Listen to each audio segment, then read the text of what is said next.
bonjour à toutes et à tous.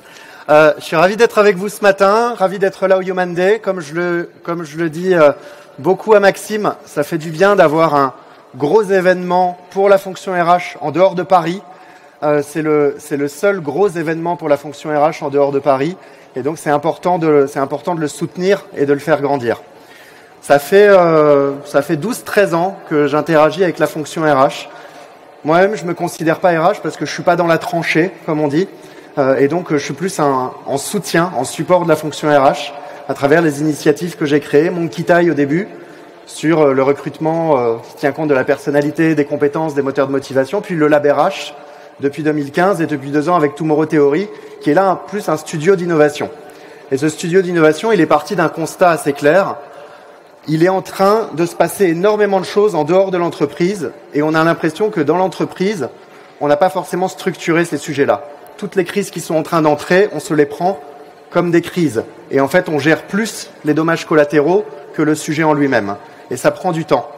Et malheureusement, trop souvent, c'est la fonction RH qui va être en première ligne. Et la fonction RH ne dispose pas ni des moyens, ni des budgets, ni forcément des compétences pour accompagner ces nouvelles transformations. Et ça crée beaucoup de dégâts. Moi, je ne sais pas pour vous, mais je n'ai jamais vu autant de problèmes de santé mentale dans la fonction RH qu'aujourd'hui. On a un très gros sujet, je pense, de surcharge de la fonction RH. On a un sujet, moi, ce que j'appelle de décalage de mandat. C'est-à-dire que ce que la fonction RH sait qu'elle doit faire n'est pas forcément exactement en lien avec ce que la direction lui dit de faire.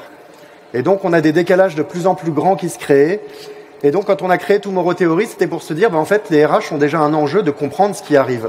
C'est quoi toutes ces grandes vagues qui arrivent, l'intelligence artificielle, mais aussi la blockchain? C'est quoi tous ces problèmes de santé mentale? D'où ils émergent? Pourquoi? Comment? Le sujet de l'intergénérationnel, le sujet des soft skills, est-ce que ça existe même? Donc il y a tout un tas de sujets qui sont en train d'arriver, technologiques ou non technologiques, la transition écologique aussi par exemple. Et en fait, ça va être à la fonction RH de les faire rentrer dans l'organisation. Ça va être à la fonction RH de comprendre comment ça se traduit dans la culture, comment ça se traduit dans les processus, comment ça se traduit dans la formation, dans le recrutement, dans la marque employeur. Et donc, il y a un très très gros enjeu pour la fonction RH d'arriver à gérer tout ça. Donc, ça vous aura pas échappé que depuis une trentaine d'années, on dit que le monde est VUCA. VUCA, ça veut dire volatile, incertain, complexe, ambigu. C'est un acronyme développé par l'armée américaine à la fin de la guerre froide pour essayer de qualifier le monde dans un monde où il n'y avait plus juste 2 blocs, le bloc de l'Est, le bloc de l'Ouest, mais dans un monde où on ne savait plus trop qui étaient les amis, qui étaient les ennemis, et où tout pouvait se passer. Et depuis le Covid, cet acronyme, il a encore changé. On ne parle plus de VUCA maintenant, on parle de BANI, B-A-N-I. Et BANI, en fait, ça veut dire fragile, brittle en anglais, anxiogène, non linéaire et incompréhensible. La différence avec VUCA, en gros, dans les 2 cas, c'est le bordel. Mais la différence avec VUCA, c'est que VUCA était là pour décrire le monde et l'état du monde. Depuis le Covid, on a collectivement pris conscience que l'état du monde, désolé pour l'expression, mais on s'en carre un peu. Ce qui nous importe, c'est comment on le vit en fait. C'est comment nous, on vit cette accélération, ce changement, ces crises. Et donc, le nouveau paradigme, le nouveau concept depuis le Covid, c'est plus d'essayer de comprendre comment notre rapport au monde évolue. Et notre rapport au monde, il est de plus en plus anxiogène, il est de plus en plus, on a de plus en plus le sentiment qu'on ne comprend rien à ce qui se passe. C'est vous avez des élections qui arrivent et d'un coup vous avez une carte toute rouge et le lendemain en fait ça passe à gauche quand même. Vous voyez, on comprend plus trop tout ce qui se passe. Que ce soit en politique, mais partout. On regarde dans les cycles d'engagement. Aujourd'hui, on est là pour parler d'expérience collaborateur. Et aujourd'hui, on voit sur l'expérience collaborateur et on voit sur l'engagement collaborateur qu'il y a des dynamiques qui sont de plus en plus dures à comprendre et à gérer. Moi, je passe mon temps à rencontrer des managers qui disent « je ne veux plus manager ». C'est trop dur, c'est trop ingrat, j'en ai marre de m'en prendre plein la gueule pour pas un rond, donc je ne veux plus manager.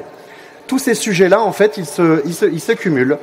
Et donc, moi, quand j'entends au quotidien des RH me dire « moi, je bosse dans la fonction RH parce que je veux remettre l'humain au cœur de l'organisation ». C'est ce que j'entends tout le temps. Moi, la première question que je pose à chaque fois, c'est « et concrètement, qu'est-ce que ça veut dire ?»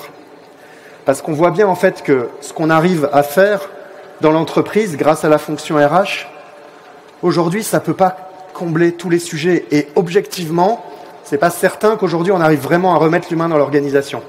Les RH ont trop peu de temps pour faire du relationnel. Là, l'IA arrive, on est en train de même parler de mettre des chatbots pour parler aux collaborateurs à notre place. Il y a tout un tas de sujets qui sont en train d'arriver comme ça. Et donc moi, quand je pense à ce que ça veut dire remettre l'humain au cœur de l'organisation, je me dis c'est quoi une organisation aujourd'hui et c'est quoi le métier de la fonction RH? J'étais intervenu il y a quelque temps pour justement m'exprimer sur ce que je pense que le métier de la fonction RH est en train de devenir, l'objectif. Ce que j'avais dit il y a déjà 2 ans, c'est que le boulot de la fonction RH de nos jours, c'est plus la paye. Moi, je milite pour que la paye sorte de la fonction RH. Le boulot de la fonction RH, c'est la gestion des talents dans tous les sens et le maintien de la culture dans l'organisation, le maintien et le développement de la culture. Et donc, je prône, pour que le métier de la fonction RH, ce soit s'assurer que l'organisation dispose des bonnes compétences, au bon coût, au bon moment, au bon endroit, aujourd'hui comme demain. Ça, pour moi, c'est le métier de la fonction RH. Ça veut dire quoi? Ça veut dire que le langage commun de toutes les personnes qui travaillent en RH, ça doit être la compétence. C'est pas le cas aujourd'hui. Ça veut dire en fait que quand on parle d'une compétence, on va parler de la même en recrutement, en formation, en mobilité, même avec les freelances, alors que les freelances sont dans la plupart des cas gérés par les achats. Donc pourquoi? Parce qu'en fait, quand on va aller sourcer une compétence, on peut aller recruter à l'extérieur, on peut aller former une personne, on peut aller faire de la mobilité avec une personne qui a déjà cette compétence, on peut aller prendre un freelance qui a cette compétence et on ne veut pas l'embaucher. On a tout un tas de modalités à disposition. Et c'est un peu comme ça qu'il faut imaginer la fonction RH demain. On parle de chaîne de valeur de la compétence dans la fonction RH. Pourquoi est-ce que je vous parle de ça? Parce que je pense que c'est une base indispensable si on veut comprendre à quoi va servir l'intelligence artificielle et à quoi peut servir l'intelligence artificielle.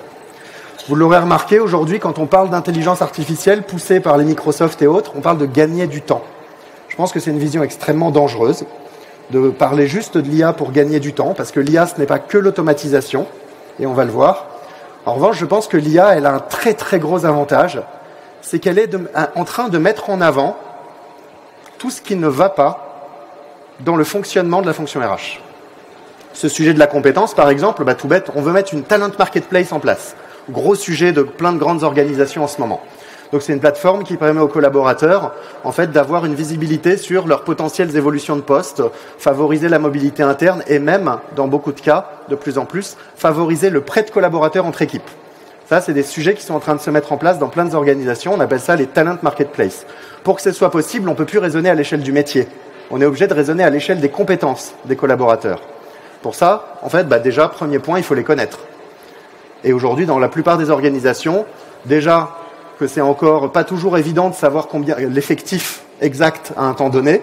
Donc aller jusqu'à l'échelle de la compétence d'une personne, et pas juste celle qu'elle a dans son poste, mais celle qu'elle a développée tout au long de sa carrière, on n'y est pas du tout. Pourtant, on va en avoir besoin. Toutes les plateformes qui sont en train d'arriver, digitales, d'intelligence artificielle, elles appuient là-dessus. Si on n'a pas ça, on ne peut pas bosser. Il nous faut de la data, c'est ce qu'on dit. Il nous faut cette donnée. Et avant de l'avoir dans le digital, il faut déjà l'avoir identifiée. Mais c'est pareil en recrutement, hein. Vous allez mettre de l'intelligence artificielle en recrutement. Si vous ne gérez pas par les compétences, vous créez des machines à discrimination massive. Moi, ce que je dis, c'est que quand dans la technologie, on ne met pas des bonnes pratiques, on crée de la bêtise augmentée. Parce que la technologie est là pour augmenter les pratiques. Si ce n'est pas des bonnes pratiques qu'on augmente, je vous laisse deviner ce qu'on augmente. Et donc, par exemple, en recrutement, un truc tout bête, il n'existe pas une seule procédure en France, sinon je vous invite à venir me voir et je vous promets que je vous mets dans la presse. Il n'existe pas une seule procédure en France qui explique comment bien analyser un CV. Ça n'existe pas, pourtant c'est la base. C'est la base. Vous prenez 10 recruteurs, il n'y en a pas un seul qui va aller l'analyser de la même manière. C'est aussi bête que ça. À partir de ce moment-là, comment est-ce qu'on veut qu'une machine analyse bien un CV? Et comment on sait qu'une machine a bien analysé ce CV si on n'a pas de référentiel? Et donc ce qu'on fait, c'est ce qui se passe dans les bad buzz RH dans le digital, c'est qu'on s'en rend compte qu'une fois qu'il y a eu de la discrimination. Et c'est ça qui se passe aujourd'hui, c'est on va un peu mesurer par l'erreur. On va dire, ça marchait pas. Et donc il y a beaucoup de personnes, la fonction RH n'étant pas une fonction historiquement de la structure et de la data, c'est une fonction qui va souvent dire oui mais on gère de l'humain, on ne peut pas mettre les gens dans des cases. Et donc finalement un CV, ça va dépendre. Oui mais le ça va dépendre fait qu'en fait on ne peut pas augmenter les pratiques. Et quand on arrive dans une organisation qui reçoit 10 000, 50 000, 100 000 CV, on ne peut pas tous les traiter à la main. Ou très souvent, dans les boîtes qui ont choisi de continuer à le traiter à la main, devinez qui le fait? Des alternants. Non pas que les alternants soient mauvais, mais le fait de dire en fait qu'un alternant peut saisir toute la subtilité dans un CV, quand à côté de ça on nous explique que recruter c'est un art, on voit qu'il y a 2 poids 2 mesures quand même. Donc en fait il y a beaucoup de paradoxes dans la fonction RH qui sont en train d'empêcher sa digitalisation. Et le truc c'est que si on ne digitalise pas, c'est-à-dire que si on ne comprend pas les bonnes pratiques qu'on passe dans le digital, La prochaine étape avec l'IA, elle va faire très très mal. Elle va faire très très mal. Pourquoi? Parce qu'en fait, l'intelligence artificielle, elle va apporter deux choses. Elle va apporter l'automatisation, donc elle va faire gagner beaucoup de temps sur des processus, mais là encore une fois, il faudra que ces processus soient très bien maîtrisés. Et quand vous avez une start-up qui vient vous voir, j'ai fondé le LabRH pour ça, vous avez une start-up qui vient vous voir, qui vous vend quelque chose, et derrière les algorithmes, c'est une boîte noire complète, parce que, un, vous ne comprenez pas les algorithmes, et deux, ils ne vont pas vous les montrer. En fait, il y a des énormes sujets aussi à se dire, qu'est-ce que je suis en train de faire rentrer dans la maison? Donc, et le deuxième sujet après l'automatisation, c'est l'augmentation.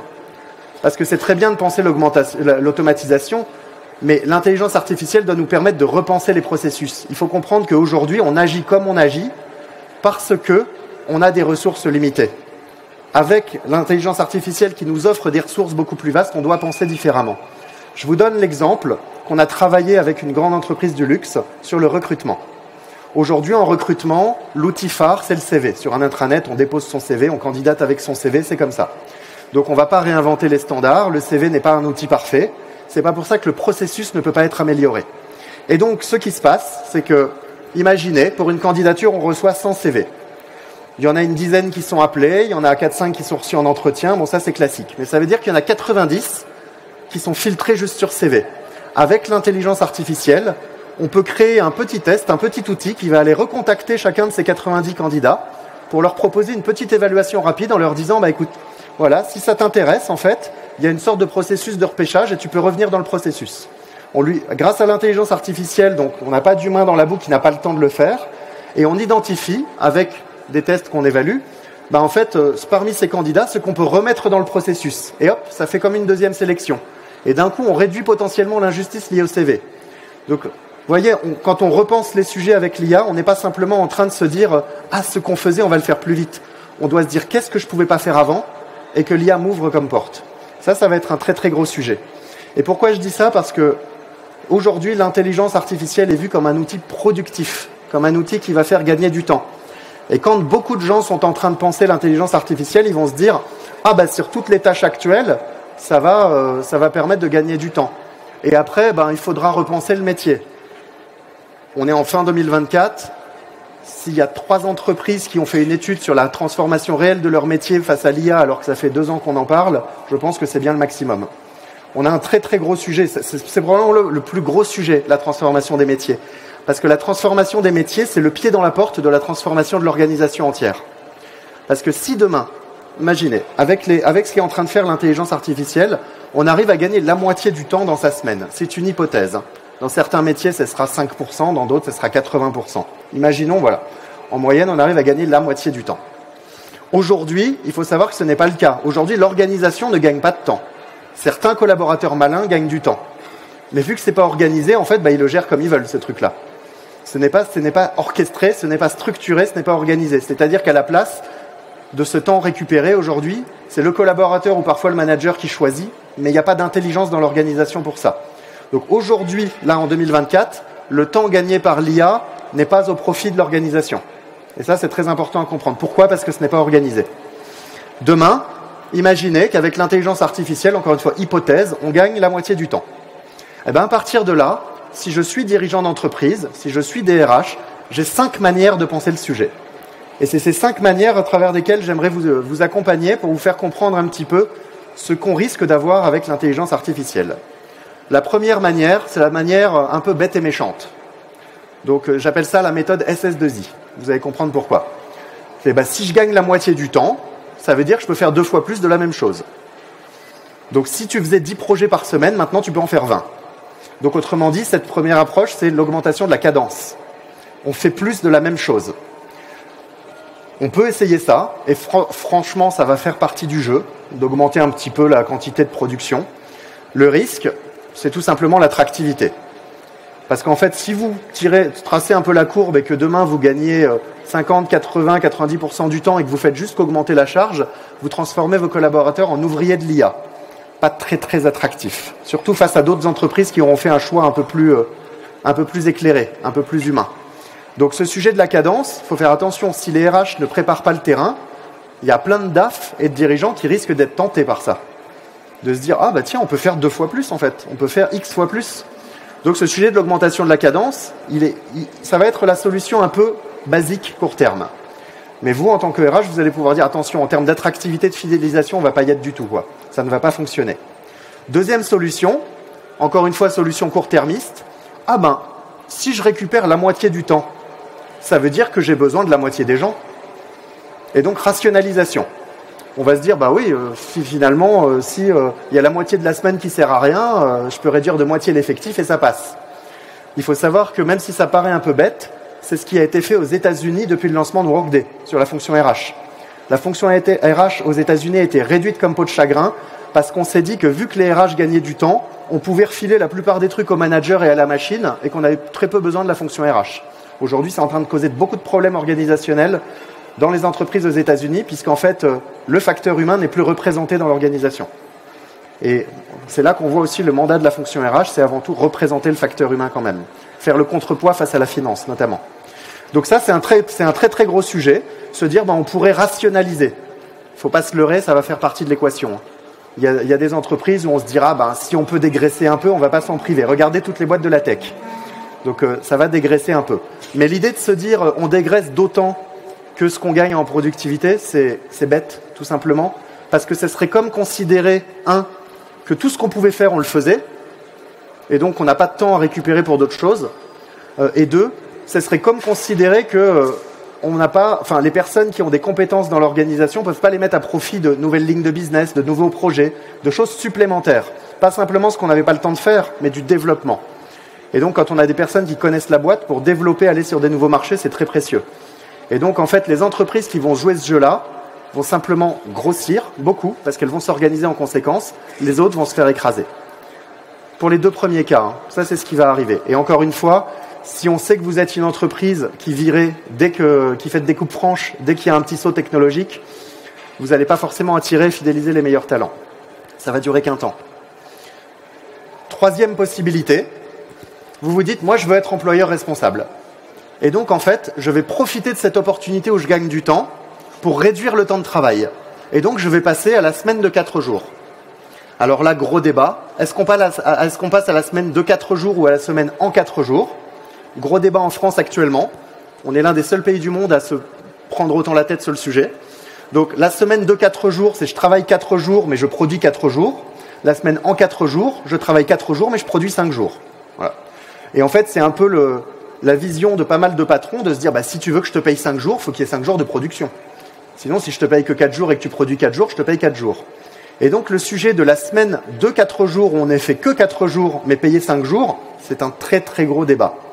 Et pour que ça soit possible, on pourrait se dire, si l'IA nous permet de gagner du temps, pourquoi on n'investit pas une partie de ce temps-là dans une mesure sociale? Et donc, en fait, les gens travaillent 4 jours, mais finalement, grâce à l'IA, il y a toute une partie de production qui est récupérée sans effort supplémentaire pour l'humain. Et donc, on peut se permettre la semaine de 4 jours, payer 5 jours, sans avoir à se dire que vous faites des journées de 10 heures. Et ça, c'est assez intéressant quand même comme transformation. Il faut savoir que quand vous regardez les statistiques, les pays qui ont le taux d'automatisation le plus avancé sont aussi les pays les plus avancés sur les discussions de la réduction du temps de travail.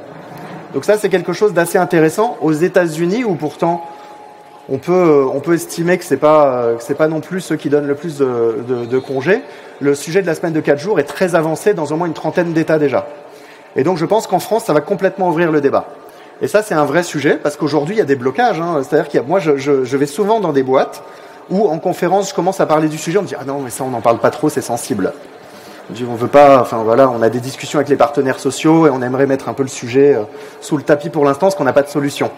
Je pense que le sujet d'organiser le gain de temps avec l'IA, notamment, permet de rouvrir cette porte-là de manière saine avec la DAF.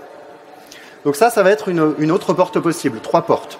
Vous voyez, on augmente la cadence sur les mêmes activités, on va réduire les effectifs, on va aller diminuer le temps de travail, et après, il y a 2 autres opportunités qui sont celles que je pense sont celles qui construisent la société de demain.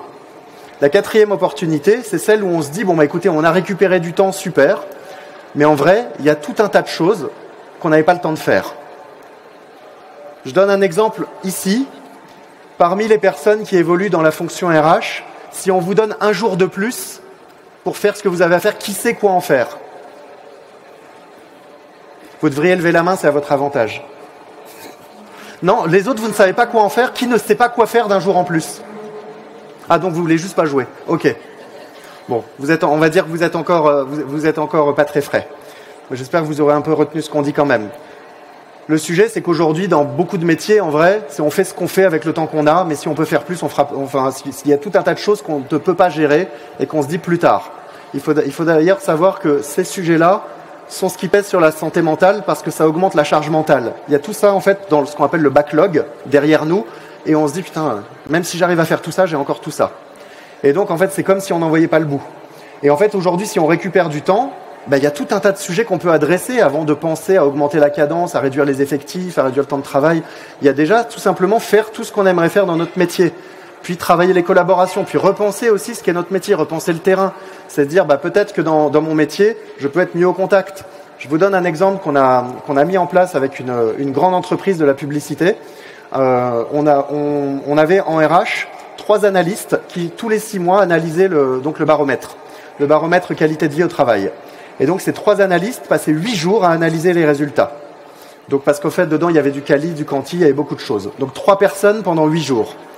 On a fait une expérimentation avec l'intelligence artificielle et on a réussi à faire en gros en 5-6 minutes ce que les 3 mettaient 8 jours à faire.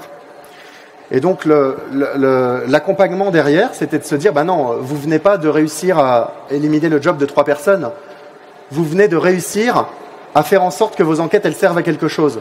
Parce qu'une fois qu'on a fait l'enquête et qu'on a eu ce qu'on voulait dans les formulaires, ça peut être hyper intéressant d'envoyer des gens sur le terrain à certains endroits pour mieux creuser. Et donc, ces personnes sont passées d'analystes à investigateurs. Ils ont pu prendre ces 8 jours pour aller sur le terrain et creuser certains résultats de l'enquête et essayer de mieux comprendre. Pour non plus seulement avoir de la data, mais avoir ce qu'on appelle des insights, c'est-à-dire une compréhension contextuelle du sujet. Et donc, en fait, ça a complètement repensé leur métier. C'est des gens qui sont sur le terrain au contact, et maintenant, il y a des horizons qui sont élargis. Ça, c'est vrai pour quasiment toutes les tâches, pour quasiment tous les métiers.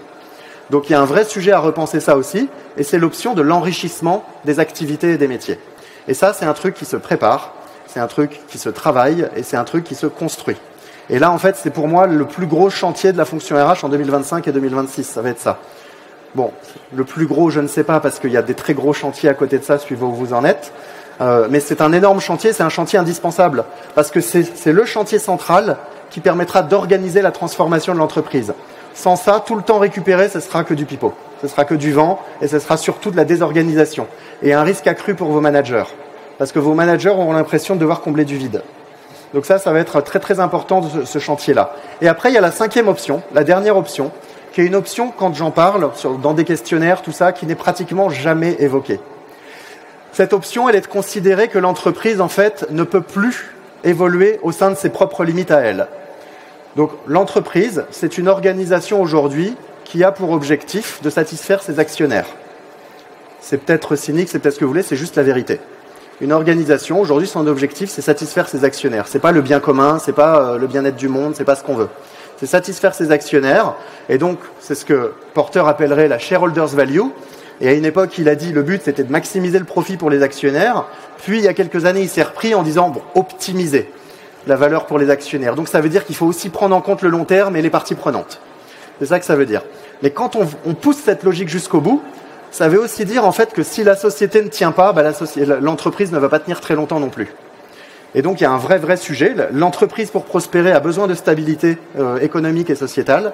Et donc en fait, je fais le pari que dans les 20 ans à venir, beaucoup d'organisations prêteront leurs collaborateurs un certain nombre de jours par mois pour des activités qui n'ont rien à voir avec l'entreprise, des activités sociétales. Qu'est-ce que j'appelle des activités sociétales? La santé, l'éducation, la sécurité, la solidarité, l'écologie. Tous les sujets qui sont aujourd'hui portés et financés par le public, et que quand on connaît des gens qui bossent dedans, on leur dit « Putain, t'es courageux parce que tu n'y vas pas pour le salaire ni pour la reconnaissance ». Donc tous ces sujets-là, c'est les sujets vraiment du bien commun, de la contribution sociétale. C'est les sujets qui permettent par ailleurs de faire société. Donc, et on a un très gros sujet aujourd'hui de faire en sorte que l'entreprise prenne sa responsabilité. Et aujourd'hui, moi je rencontre des dirigeants qui me disent « Mais c'est déjà le cas, regarde la CSRD ». Alors je suis désolé, le fait de t'imposer une loi, c'est pas prendre tes responsabilités. C'est tu réponds à des standards normatifs. Prendre sa responsabilité, c'est aller un peu au-delà de ça. Vous savez, c'est un peu comme la différence entre le droit et l'éthique. Le droit, c'est ce qu'on nous impose, et l'éthique, c'est ce qu'on choisit de faire en plus par-dessus par nous-mêmes. C'est ce qu'on appelle la soft law. Et aujourd'hui, en fait, ça, c'est... En France, on a un petit peu de mal avec ça. Mais donc, aujourd'hui, le problème dans nos organisations, c'est que beaucoup d'entreprises contribuent au bien commun, mais avec un modèle économique qui est un peu abîmé, c'est-à-dire par des comment on appelle ça, par des fondations sur les bénéfices. C'est-à-dire, on fait du bénéfice et on met une partie des bénéfices là-dedans. Là, l'objectif, c'est de changer ce modèle économique. C'est de dire, en fait, notre modèle économique comprend le fait que, dedans, on a une vraie contribution sociétale par défaut. C'est un peu tout ce qui est en train d'arriver avec entreprise à mission, Bicorp, avec tous ces statuts, en fait, qui veulent faire de l'entreprise non plus seulement un objet au service des actionnaires, mais un objet plus globalement au service de la société. C'est-à-dire l'entreprise ne pourra pas prospérer si elle ne défend pas des choses plus larges qu'elle-même. Et donc ça, c'est mon pari, c'est que c'est ce qui va se passer, qu'on le veuille ou non. Pourquoi ? Parce que l'intelligence artificielle, qui est en train de se développer, je prends tous les métiers qui sont là sans exception, et ça ne me dérange pas de le dire, je pense que dans 10 ou 20 ans, il n'y a pas une seule chose qu'on fait qu'elle ne pourra pas faire mieux que nous. Donc je pense que l'intelligence artificielle a le potentiel de tous nous remplacer. En revanche, c'est une technologie. Ce n'est pas parce qu'elle peut le faire qu'on va le faire. Et je pense qu'on ne va pas le faire. Pourquoi ? Parce qu'il n'y a aucun intérêt, aucun État, aucune entreprise a intérêt à ce que tout le monde soit au chômage. C'est aussi bête que ça. Hein. Aucun État, aucune entreprise n'a intérêt à ce que les gens ne puissent pas consommer. C'est les transformations depuis le 19e siècle. Hein. Sur l'apparition du tracteur, sur l'apparition de l'informatique. On avait un seul secteur, l'agriculture, avec 90% des gens qui bossaient dedans. Puis on a 2 secteurs avec l'industrie, où la plupart des travailleurs se sont déversés là-dedans. Puis le secteur tertiaire. En 1950, le secteur tertiaire n'existait pas. Aujourd'hui, c'est 80% des emplois. C'est-à-dire que sans ce secteur, on serait 80% à être au chômage. Donc, et si vous regardez un petit peu avec l'IA demain, c'est la même chose. Ça va changer et il y a un nouveau secteur qui est théorisé depuis plus de 50 ans mais qu'on n'apprend pas à l'école, qui s'appelle le secteur quaternaire. Et ce secteur quaternaire, c'est le secteur de la contribution sociétale, qui va au-delà de la notion de production. Puisque pour aujourd'hui, travailler, je vous rappelle la définition de travail, c'est l'activité rémunérée qui permet la création de valeur économique. Sauf que dans la vraie définition de travail, il y a socio-économique. On a un peu enlevé le socio parce qu'en gros, on préfère faire de l'argent. Donc le travail, c'est l'activité rémunérée par laquelle on crée de la valeur économique. Sauf que c'est précisément ce sur quoi l'IA va être excellente. La production, manuelle ou intellectuelle. Aujourd'hui, vous voyez avec ChatGPT, les versions qui sont là, mais surtout celles qui vont venir, vont pouvoir produire beaucoup de choses à votre place. Et vous allez être comme un chef de projet. Et donc, en fait, quand vous regarderez les gens travailler dans 10 ans, par rapport à la manière dont on travaille aujourd'hui, vous leur direz, mais c'est pas travailler, ça.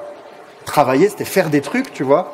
Moi, quand j'explique mon métier à mes grands-parents, ils me disaient, mais c'est pas travailler, ça. Tapoter sur un clavier, c'est pas travailler. Et pour nous tous, tapoter sur un clavier, c'est travailler aujourd'hui. C'est ça qu'il faut comprendre. C'est que travailler, ce que ça veut dire, va évoluer. Pourquoi ? Parce que l'intelligence artificielle, comme le tracteur a pris les métiers d'ouvrier agricole, comme l'informatique a permis la délocalisation et a permis d'automatiser beaucoup de choses dans l'industrie et a permis d'ouvrir le secteur tertiaire, l'intelligence artificielle va permettre de prendre beaucoup de choses liées à la production. Et c'est pas un mal, parce qu'on va pouvoir se concentrer sur des choses à plus haute valeur ajoutée, non pas pour l'actionnaire, mais pour la société. Ça, c'est le pari que je tiens, parce qu'encore une fois, aucun État, aucune entreprise n'a intérêt à ce que trop de gens ne puissent plus consommer. Pourquoi ? Parce que sinon, ça veut dire qu'il n'y a pas assez de gens qui payent des impôts, il n'y a pas assez de gens qui achètent des biens et des services. Et notre société repose là-dessus. C'est peut-être une vision cynique, mais ça s'appelle juste de l'économie. C'est juste de l'économie de base. Et donc, notre société, comme elle se transforme depuis 200 ans, va continuer à se transformer. Et je pense en fait que la raison pour laquelle je fais ce que je fais depuis une grosse douzaine d'années, c'est parce que je suis convaincu que c'est la fonction RH qui va apporter cette transformation dans l'organisation.